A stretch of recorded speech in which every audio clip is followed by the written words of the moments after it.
La République française, elle est laïque, indivisible, démocratique et sociale. C'est pas moi qui le dis, c'est la Constitution française. En pratique, évidemment, la réalité est un peu autre. On sait qu'il y a des discriminations qui existent en fonction des provenances géographiques, en provenance des lieux d'habitation, en provenance souvent, malheureusement trop souvent, de la couleur de peau, etc., etc. Moi, j'ai grandi dans les années 70, dans une banlieue, rouge, comme on disait à l'époque, à Montreuil, en Seine-Saint-Denis. Et à l'époque, les jeunes, quelle que soit leur provenance, vivaient en harmonie, on jouait tous au foot ensemble dans la cour, avec parfois quelques petites chicanes, mais globalement, un environnement extrêmement tolérant. C'est la crise économique et sociale qui beaucoup a fait changer ça dans les années 70 et 80, le chômage de masse, mais aussi la montée d'un amalgame assez nauséabond entre les enjeux d'immigration, les enjeux d'intégration et les enjeux de sécurité.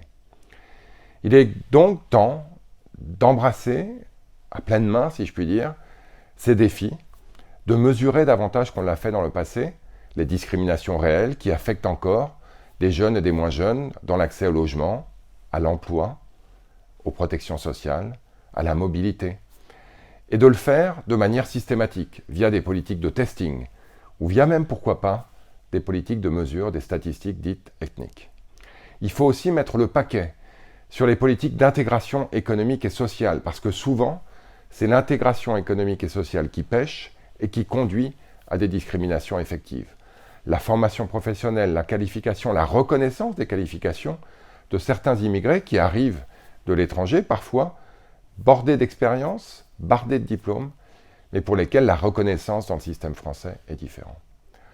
On doit aussi repenser peut-être au comportement d'un certain nombre d'administrations, y compris d'ailleurs dans la police, pour lesquelles on a, non pas de racisme systémique, mais souvent des comportements individuels qui laissent à penser que le racisme y est trop systématique.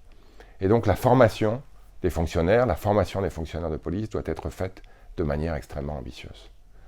Et puis évidemment, il faut reconnaître, comme Emmanuel Macron a commencé à le faire, les défauts de notre histoire, regarder en face la relation de la France avec un certain nombre d'exactions connues pendant la guerre d'Algérie, reconnaître que le génocide au Rwanda a été en partie de la responsabilité française, faire face à notre histoire de manière à pouvoir nous projeter dans un avenir plus tolérant, plus inclusif et moins discriminant. Construisons ensemble la France de demain, la France d'après-crise, partout, pour toutes et pour tous.